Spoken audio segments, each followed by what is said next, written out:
Hello everybody, I am Sightless Combat, UK-based accessibility consultant and gamer without sight, and I'm here to do a quick sort of unedited discussion of the idea of full agency versus CoPilot.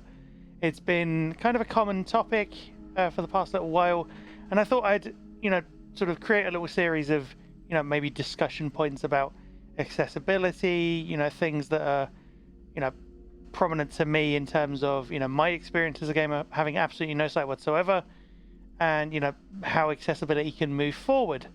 So what is full agency first? Let's start with that. So full agency is what I would describe as when you can play a game completely unaided without any sighted assistance whatsoever. So in terms of mainstream console video games, which is what the main focus of both of these features are, really, at least from my perspective. The Last of Us 2 is the prime example of that. I've completed that game multiple times with, varying degrees of success and trial and error and learning. But the main reason I managed to do that was because of all the accessibility features. And, that includes on permadeath and in a separate run on grounded. So the two hardest difficulty settings in the entire game. Something that I would never be able to do before in pretty much any other game, released for the sighted market, as it were. So for, as a mass mainstream AAA game, or even an indie for that matter. So, there are games like, that allow for multiplayer elements of this. So things like Gears 5, where you can play Horde to varying extents once you've practiced and once you've learned the ropes. But I wouldn't necessarily say those games give you full agency, because the entire game isn't accessible. Last of Us 2, you can play the entire game start to finish without any assistance whatsoever, as I did during my review period when I first reviewed the game at launch, and as I have done since then on multiple occasions. But other games like Gears, there are accessibility issues with that. Forza Horizon 5 has issues with that. Horizon Forbidden West, as much as it has CoPilot, which we'll come onto in a second, also isn't fully playable without constant sighted assistance.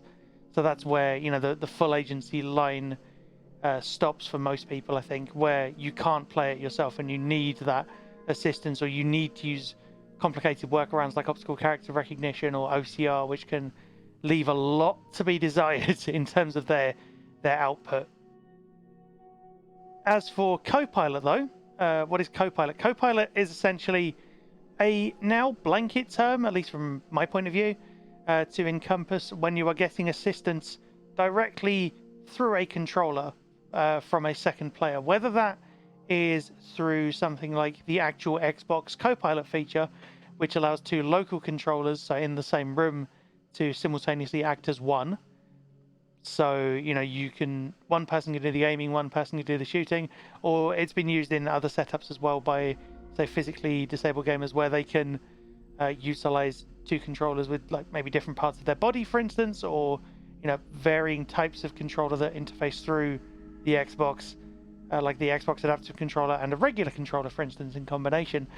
But there is also the Parsec equivalent with something like the Titan 2, and if you haven't seen a Titan 2, it's this small box here, which I'm holding up in front of the camera for those who can't see. So essentially, it's got two USB ports on the front. This is from Console Tuner, if anyone is curious. It's got two USB ports on the front, and it's got a couple of program-related buttons, which I've never needed to use. And on the back, you have a sort of micro SD card for program data and things like that, profiles and things. I've never needed to use that either. But you also have USB micro USB ports for one to connect into your console of choice or your platform of choice, so it can connect to a PC as well, or things like a Nintendo Switch, all kinds of other fun things. And there's also the second micro USB port, which is used for programming. Now, the cool thing about the programming port is you can actually hook it up to your PC, and if you wire it up correctly on sort of the software side, you can actually run it through Parsec. So you can have Parsec taking inputs from whoever's connected over the internet, because Parsec is a piece of software designed for remote collaboration, remote work, remote gaming, remote pretty much anything. And you can then control, you can have the parsec inputs from a second player, so DB or Janissary. For those of you who've seen the videos on my YouTube channel, you will know those two names probably, as DB being the player who played a lot of Horizon Zero Dawn with me, as well as Control, as well as Spider-Man, as well as Fallen Order, as well as Resident Evil Village, now Horizon Forbidden West, and goodness knows what else in the best possible sense. And Janissary, of course, being the voice of God of War, the transcribing games videos for that, and having played Hellblade with me, and Ratchet and Clank, Spider-Man as well, Dead Space, and so many other games too. So, you know, it can take inputs from a player who's on the other side of the world, not in the same room, or in the same room as well, with the Titan 2 just being locally wired in rather than running through Parsec. So there's a lot of ways that CoPilot can be thought of. And of course, with Horizon Forbidden West that I mentioned earlier, you have that game's own equivalent of CoPilot, because the PlayStation 5, as of the time of this recording, like, it doesn't support CoPilot at all as a native system feature, which is the key difference. So Xbox supports it as a native system feature through all games, all elements of the OS, at least to my knowledge. And the PlayStation 5 doesn't have any of that, so Guerrilla Games had to hard code it into their game to make it work. Now, thankfully, it does also work with SharePlay, which then negates the need for the Titan 2 entirely, and thus means that even though you have to reset it every hour, you thus get a lag-free stream relatively from both sides, and you also get the haptics and the adaptive triggers of the DualSense, which is absolutely brilliant for both players as of a relatively recent patch, again, as of the time of recording. But with with CoPilot comes its own set of, well, differences, problems, frustrations, however you want to term it. So the first thing is that you need sighted assistance to really get anywhere in most games, which is where CoPilot usually comes in as a sort of stopgap, a plug, a band-aid for an already existing lack of accessibility. Now, if you've got people around you, so locally for the Titan 2 or Xbox CoPilot, or even the PC equivalent as well, which does exist on Windows 10 and possibly even Windows 11, though I haven't tried that operating system yet. As much as you might have that, if you've got that, then that's fine, that's great.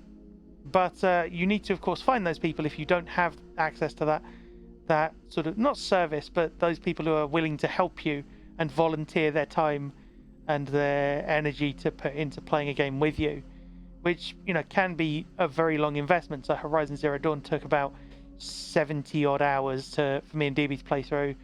Dead Space 1 and 2 have taken a lot of time from me and Janissary, and we spent a lot of time on God of War as well to get the platinum for that game.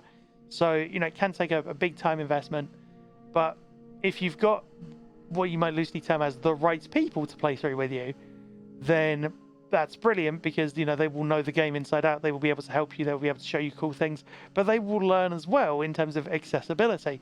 And that's why I'm looking to open up CoPilot opportunities to work with me. Those will be detailed in a future video, hopefully, in terms of how that process works and what you would need to do if you wish to apply, because I've had a lot of people be interested in collaborating with me on that. But CoPilot won't solve everything, partly because of any lag that is introduced. You need good internet speeds to get the streaming to run through things like Parsec or even the PS5, and of course the lack of adaptive triggers and haptics on the DualSense with the Titan 2 as of the time of racing, as well as the workarounds you need to even get that to run properly. Thinking of things like hardware authentication and the like, which you can find information about online. And also, of course, CoPilot then takes away your ability as a gamer without sight to play on your own terms in your own time. So Last of Us 2, I remember playing many, many hours straight until, I don't know, at least 11 o'clock at night, if not later. And, you wouldn't want to you wouldn't want to have to persuade a person to play for that long for those lengths of time on, a day-to-day basis, for instance. That's why we only do, a stream or two or, or whatever, a week, because, that's when it can fit our schedules, and that's fine. But if I want to play a game entirely through on my own terms, on the hardest difficulty, with, any ideas that I come up with as I play, then, I should be able to. There's no reason why I shouldn't be able to do that, but CoPilot doesn't let you do that. As much as it lets me experience the game, it's not the full experience as the developers would have necessarily intended, which is kind of a shame, really, because, you don't want accessibility to be a compromise to the vision, as it were, to slightly misquote a common industry trend that sparked up a few years ago. But CoPilot and full agency can coexist. CoPilot's given me amazing experiences. For the past few years, I've been able to play games that otherwise I would be completely unable to due to their lacking accessibility. So Doom Eternal, Gears 5's campaign, Halo Infinite's campaign, Ghost of Tsushima. I'm trying to think of other games now. Ratchet and Clank, of course, as well. All the games I've mentioned so far that I've played with CoPilot already. Jedi Fallen Order, Wolfenstein. So many games that, regardless of platform, things that people have said, oh my word, these are amazing, you should play this. I want to play this, but I then have to find a person to persuade and also be willing to put myself through it too. Because, games like Dark Souls are games that I would like to play, but I hesitate because I'm aware of how brutal they are and also how currently inaccessible they are. Though, of course, with the modding communities around those games, though modding is a whole other discussion, that could also potentially change slightly. But full agency is great, CoPilot is great, but the thing is, CoPilot won't solve everything, and it shouldn't be used as a stopgap by developers to plug the accessibility holes that their game already has. So it should be a case, I would say, I'm going to leave with this, that my conclusion is CoPilot should exist, can exist, alongside full agency. So you want to be able to play the game on your own terms, in your own time, at your own pace, on whatever difficulty level with whatever settings you want and whatever settings you need. But if people want to play alongside you on the same game, then CoPilot should be an option as well. Have both. Don't just have one of these, have both of these, and ideally have CoPilot be at a native platform level. So that then you don't have to worry about it, and all you then need to focus on is having full accessibility in your game in the first place. I know that's been a lot to take in, but if you have any questions or comments or feedback on this, feel free to let me know in the comments on YouTube, via Twitter, or via my Twitch channel, as well as in my Discord, which there will be a link for down in the description as well, should you wish to join, because I talk accessibility there, but I also publicize my streams, any content I put out, and discuss things ranging from Macs to 3D printing to, I don't know, Sea of Thieves and various other things, and food as well. Food tends to come up as a common topic of conversation. But I hope this video has given you an insight into why, the difference between full agency and CoPilot has been so readily discussed, but why it's important to not let one feature get in the way of the other, and why having both is crucial to moving accessibility forward and not having it stagnate and leave gamers without games to play if they can't get sighted assistance. Because sighted assistance is the thing that not everyone has and not everyone can have access to, and they shouldn't have to rely on that, to get anywhere in a video game, particularly if it's a big cultural touchstone. But even if it's not, from the smallest indie to the largest AAA game, it should be possible to play without any assistance whatsoever, on your own terms, in your own time, with any settings that you want or need. And full agency can achieve that, but giving the cooperative experience of CoPilot as well as that is just, one part of full agency in my view. It is one part of making accessibility more accessible, really, because then you can show not just one person how accessibility works, but two or more. So in any case, I will leave this video here. I've been Sightless Combat. Hope you've enjoyed this, and please feel free to like, comment, and subscribe. Thank you very much for watching.